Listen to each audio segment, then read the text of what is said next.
नमस्कार, मैं हूं आपके साथ स्वाति और आप देखना शुरू कर चुके हैं Vindhya times. Rewa medical college से संबद्ध अस्पताल में कार्यरत आउटसोर्स कर्मचारियों ने मंगलवार की सुबह से काम बंद कर दिया था। आपको बता दें कि बीते दिन से आउटसोर्स कर्मचारियों की हड़ताल लगातार जारी है। कॉलेज के गेट के सामने तंबू तानकर अनिश्चितकालीन हड़ताल शुरू करते हुए कर्मचारियों ने कहा है कि जब तक मांग पूरी नहीं होगी वे काम पर नहीं लौटेंगे। इस हड़ताल को समाप्त करने मेडिकल कॉलेज प्रबंधन सहित प्रशासन ने चर्चाएं की, लेकिन बात नहीं बनी। सफाई कर्मियों, वार्ड बॉय और सुरक्षा कर्मियों के हड़ताल पर जाने से अस्पताल की व्यवस्थाओं पर असर दिखा है। एजाइल कंपनी के माध्यम से यहाँ 750 से ज्यादा कर्मचारी कार्यरत हैं। इनमें सफाई कर्मी, वार्ड बॉय और सुरक्षा कर्मी शामिल हैं। दरअसल 5 कर्मचारियों का कंपनी की ओर से इंदौर स्थानांतरण कर दिया गया। इसके विरोध में पूर्व में भी सांकेतिक हड़ताल की गई थी। स्थानांतरण आदेश का पालन न करने पर कंपनी की ओर से इन 5 को बाहर कर दिया गया है। इससे कर्मचारियों में आक्रोश भड़क उठा।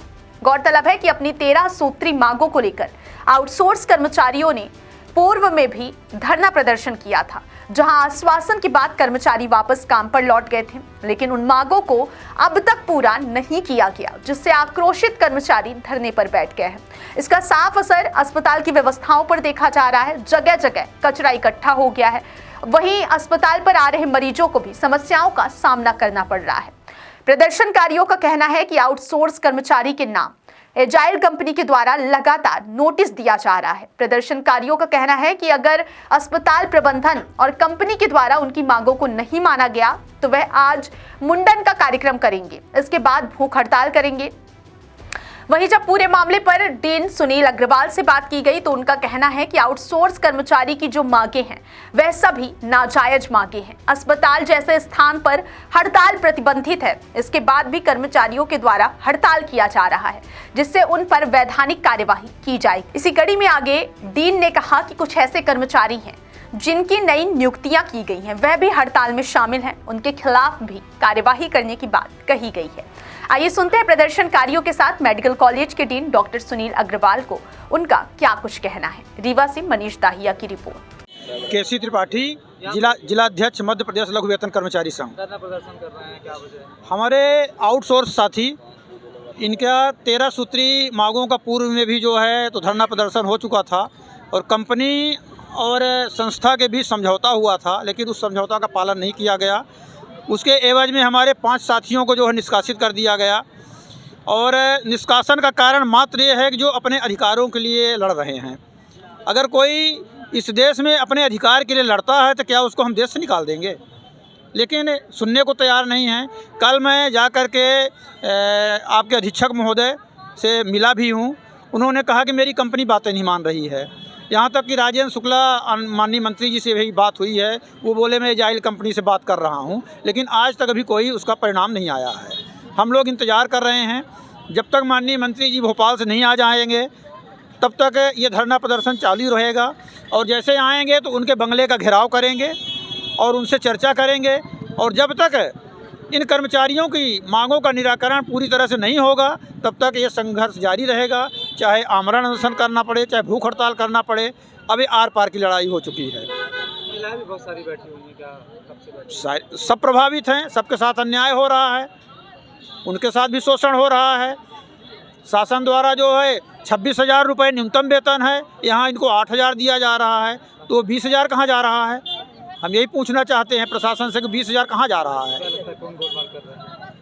देखिए, ये कहना तो मेरे लिए उचित नहीं है कौन गोलमाल कर रहा है, लेकिन चाहे कंपनी कर रही हो, चाहे सरकार कर रही हो, कोई न कोई तो कर रही है और इसीलिए धरना प्रदर्शन चालू है। अभी आप लोग किस बात को लेकर धरना बैठे हैं? देखिए, कल से हम लोग यहाँ पे बैठे हैं, भूख हड़ताल कर रहे हैं। हमारी मांगें ये हैं कि हम लोग आउटसोर्स कर्मचारी के रूप में संजय गांधी में विगत 10 सालों से कार्यरत हैं। तो कंपनी के समक्ष हम लोगों ने जो श्रम गाइडलाइंस और वैधानिक प्रावधान है आउटसोर्स कर्मचारियों का उसका प्रस्ताव रखा। तो कंपनी के द्वारा हम लोगों की मांगों को न मानने की वजह हम लोग को निलंबित और निष्कासन की कार्रवाई की गई उन मांगों को उछल करने के लिए। और साथ हमारे कर्मचारी जो साथी बैठे हुए हैं, कल से लगातार उनके नाम की नोटिस जारी की जा रही है, निलंबन और स्थानांतरण और जवाबदेही की। क्या लगता है कंपनी ऐसा क्यों कर रही है? कंपनी हम लोग आंखों पे धूल झोंकना चाहती है, उन मांगों पर पर्दा डालना चाहती है। क्या कदम, अगला कदम क्या होगा? देखिए, क्या आज तक का तो कोई प्रशासनिक और संस्था के द्वारा ऐसा कोई आश्वासन नहीं मिला है जो हमारे पक्ष में हो। अब अगला कदम ये होगा कि हम लोग सामूहिक रूप से मुंडन का कार्यक्रम करेंगे और नहीं तो कल से भूख हड़ताल और राजदाह के कार्य की योजना पर चले जाएंगे। क्या नाम है आपका? जेपी कुशवाहा। यहाँ पे धरना दे रहे हैं महिलाओं के साथ, क्या घटनाक्रम है, क्या मांगे यहाँ पर? अस्पताल के जो आउटसोर्स के कर्मचारी हैं, इनको जिस तरह से आउटसोर्स की जो कंपनियां मनमानी करती हैं, जब जिसका मन आया तो उनको बाहर निकालने के लिए काम कर रही हैं। तो हम लोग जो है यहाँ पे आउटसोर्स कंपनी के जो इनके ये कर्तव्य है उनके लिए हम लोग उनके खिलाफ़ में यहाँ पे खड़े हुए हैं कि इनको निलंबित ना किया जाए। और साथ में हमारा ये है कि सरकार से मांग हम लोग ये कर रहे हैं कि जो ठेका प्रथा है इसको समाप्त किया जाए, क्योंकि ये दलाली की प्रथा है। पता लगता है कि वेतन के रूप में इनके ऊपर से कंपनियों को मिल रहे हैं 25,000, इनको मिल रहे हैं 10,000 12,000। तो ये जो बीच का पैसा है ये कहाँ जा रहा है, खाने वाले कौन लोग हैं, ये कौन दलाल हैं ये। तो ये जब तक ये ठेका प्रथा नहीं बंद होगी तब तक इन कर्मचारियों को कभी न्याय नहीं मिलेगा। क्यों निलंबित किया जा रहा है, क्या बताएं? कभी कुछ बता दिए, कभी मनमानी करके इनको ट्रांसफ़र कर दिया जाएगा। अब वो 10,000 12,000 वेतन दे रहे हैं और उसमें कहेंगे कि जाओ अब इंदौर में नौकरी करने जाओ, और या तो उनको बाहर भेज रहे हैं तो इतना पर्याप्त वेतन तो दिया जाए, तो कहाँ से वो चले जाएं। अभी कितने लोग हैं जिन्हें निलंबित करने की? अभी 5 लोग हैं। कल से अभी तक बैठे हैं आप लोग, क्या कुछ प्रबंधन से बात हुई, क्या सारी चीज़ें? प्रबंधन कह रहा है कि जो एजाइल कंपनी है वो हमारी बात नहीं मान रही है। मतलब प्रबंधन जो है इस तरह की एजाइल कंपनियों को सरकार ने वो दे दिया है, पावर दे दिया है कि वो किसी की अधिकारियों की बात नहीं मानेगी। तो ऐसी कंपनियों को ब्लैक लिस्टेड किया जाए, ख़त्म किया जाए। हमारा तो ये सबसे प्रमुख मांग है कि इस प्रथा को ही ख़त्म किया जाए जो आउटसोर्स। कब से बैठे हैं आप? कल से हम लोग बैठे हैं। कब तक बैठेंगे? अभी ये अनिश्चितकालीन चलने वाला है जब तक हमारी मांग पूरी नहीं हो जाती। अस्पताल प्रबंधन आया आप लोगों से बात करने? अस्पताल प्रबंधन अभी नहीं आया है। के बाद कुछ मांगे उनकी, क्या मांगे? उनकी वो जो मांगे हैं सारी नाजायज़ मांगे हैं। अस्पताल की जो व्यवस्था है वो हाइट्स कंपनी और एजाइल कंपनी के द्वारा संचालित होती है।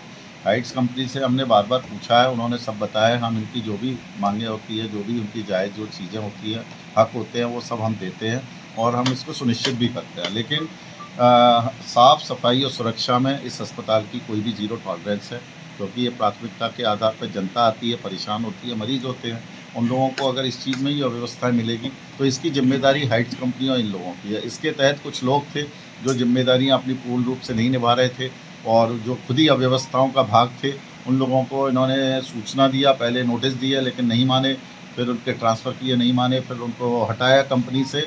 उसके बाद जब हटाने के बावजूद भी आज उनका सही चेहरा सामने आया है कि वह खुद ही उन लोगों ने अव्यवस्थाएं उन लोगों से मिलके, यहाँ के लोगों से मिलके, कर्मचारियों से मिलके खुद ही गंदगी फैलाई, यहाँ के अस्पताल की तोड़फोड़ करी, जो टोंटियाँ करी, जो रोज़ाना हम जाते थे चोकिंग हो रही है, नलों की, नालियों की, सब सारे चौक हो रहे थे। तो इनके कर्मचारी जो लोग थे जो आज धरने पे बैठे हैं और ये कर रहे हैं, वो उन लोगों ने करते थे और उन्होंने लोगों को डराया धमकाया। जो सही काम करने वाले लोग थे उनको डराया धमकाया, उनके साथ हाथापाई जैसी नौबत भी आई है। शासकीय संपत्ति को इन्होंने नुकसान पहुंचाया है, तो यह गलत है, बिल्कुल भी यह स्वीकार नहीं है। कार्रवाई करनी इसके खिलाफ आप लोग की तरफ से कार्रवाई की जाएगी? हम बिल्कुल इसके तौर पे कानूनी जो जितनी भी कार्रवाई है, जो लीगल मैटर है और शासकीय कार्य में बाधा और ये सारी चीज़ें होती हैं और उसको संपत्ति को नुकसान पहुंचाना, इसके लिए हम FIR कराएंगे। और इसके इंस्ट्रक्शन भी है कि अस्पताल जैसी जगह पर कोई भी हड़ताल या इस टाइप की चीज़ें प्रतिबंधित है, उसके बावजूद ये खुद ही अव्यवस्थाएँ फैला रहे हैं। हमने नई नियुक्तियाँ करी थी, इसमें जो नई नियुक्तियों में जो कुछ लोग जो शामिल हैं, जो इन लोगों को नौकरियों के लिए जो घूम रहे थे, नियुक्तियों के लिए घूम रहे थे, उनको नियुक्तियाँ दी हैं कंपनी ने, तो वो भी आज हड़ताल में शामिल हैं। इसके लिए हमने कंपनी को निर्देश किया है कि सबसे पहले ऐसे लोगों को हटाया जाए जिनको आपने जो गलत नियुक्तियाँ दे दी हैं और जिनको जो काम नहीं कर रहे हैं, हड़ताली लोग हैं, इनको हटाइए जो काम में अव्यवस्थाएँ फैला रहे हैं। और उसके बाद जो पुराने जमे हुए जो लोग हैं अव्यवस्थाओं में शामिल हैं, उनको नोटिस देके उनको भी हटाइए। ये हमारा कि 5 लोगों को निलंबन की कार्रवाई की गई है। हो सकता है वो इन 5 लोगों को ऐसे जो गलत काम करने वाले हैं उनका नेतृत्व कर रहे हों तो शायद कंपनी ने सोचा हो कि नहीं हटा देंगे तो बाकी के लोग सुधर जाएंगे, लेकिन बाकी के लोग भी अगर इनके साथ में शामिल हैं तो उन्हें भी हटाया जाएगा। और जो नई नियुक्ति में शामिल हैं उनको भी तुरंत, हमने बोला है कि तुरंत इन लोगों को हटाया जाए। जो नई नियुक्ति हैं उनका कोई नहीं है ऐसे पहले दिन से, अगर ये शुरुआती दौर में ही अगर ये इस टाइप की गंदगियाँ फैला रहे हैं, तोड़ फोड़ कर रहे हैं, वो शामिल हैं, तो ये ऐसे हम स्वीकार नहीं कर पाएंगे। आगे तो और ज़्यादा परेशानी है। जैसे इनका हड़ताल में जाने का जो भी व्यवस्थाएं हो रही है उससे कैसे निजात? अव्यवस्थाएं बिल्कुल नहीं है। हम लोग जो ने राउंड लिया है और हम जितना स्टाफ है उन लोगों मैनेज किया है और नए स्टाफ की भी नियुक्तियाँ कर रहे हैं, नए भर्ती कर रहे हैं और उससे पूरा मैनेज कर रहे हैं। ठीक है कि जब पूर्ण स्टाफ नहीं होता है उसके तहत दिक्कतें आती हैं, लेकिन सुचारू रूप से व्यवस्थाएं चल रही हैं। जो डबल काम करेंगे उन्हें हम डबल पैसा देंगे और जो काम नहीं करेंगे उनको नौकरी से हटाएंगे और पैसा काटेंगे।